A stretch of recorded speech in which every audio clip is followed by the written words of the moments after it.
Hagia Sophia तुर्की में स्थित सबसे बड़ी और भव्य संरचना जिसका दर्जा समय समय पर बदलता गया है। पिछले कुछ दशकों से यह एक संग्रहालय था जिसे अब तुर्की के राष्ट्रपति रजब तैयब एर्दोगन ने मस्जिद बनाने का निर्णय लिया है। विडंबना यह है कि इस संरचना का निर्माण ब्रेजेंटाइन साम्राज्य के राजा जस्टिनियन ने लगभग 1500 वर्ष पूर्व करवाया था।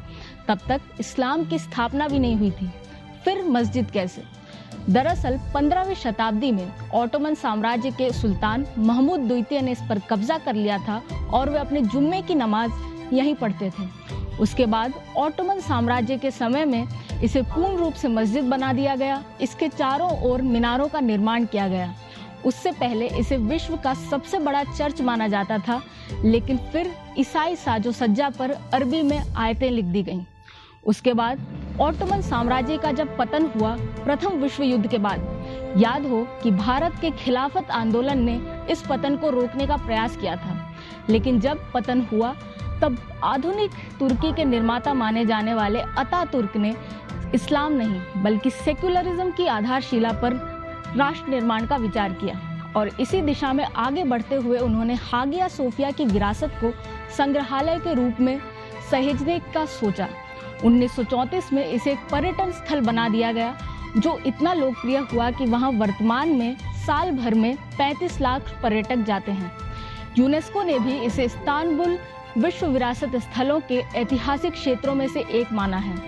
हालांकि 2005 में एक याचिका दायर की गई थी जो ये कहती थी कि यह ऑटोमन साम्राज्य का भाग है और इसे मस्जिद ही होना चाहिए। और अब एर्दोगन ने यह निर्णय लिया है कि 24 जुलाई से यहाँ नमाज पढ़ी जा सकेगी। हालांकि उनका कहना है कि ये एक पर्यटन स्थल भी रहेगा जहाँ पर्यटक जा सकेंगे। लेकिन हम ये सोचें कि जो ये याचिका दायर की गई वह कितना सहज है कि इतिहास में सिर्फ कुछ वर्षों ही पीछे जाया जाए जहाँ तक आपके लिए अनुकूल हो। इस्लामवादी उतना ही पीछे गए जब तक ये मस्जिद था, उससे पहले ये नहीं गए जहाँ यह चर्च था। भारत में राम जन्मभूमि विवाद में भी ऐसा ही कुछ हुआ। मस्जिद समर्थक यही कहते थे कि बाबर ने मस्जिद का निर्माण करवाया, लेकिन उससे पहले यह क्या था इस पर कोई विचार करने को तैयार नहीं था।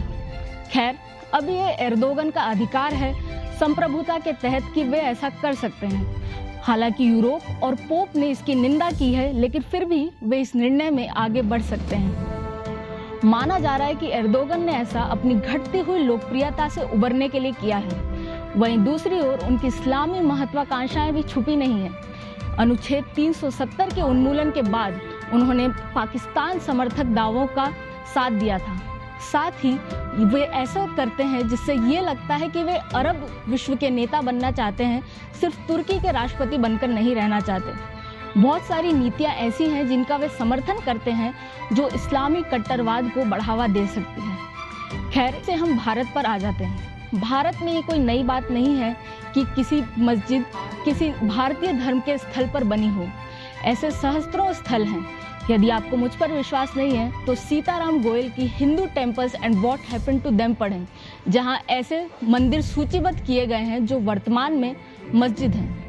वहीं यदि आपको लगता है कि ये बीते समय की बातें हैं तो सोशल मीडिया पर जाकर देखें मुस्लिमों ने एर्दोगन के इस निर्णय पर कैसी प्रतिक्रिया दी है।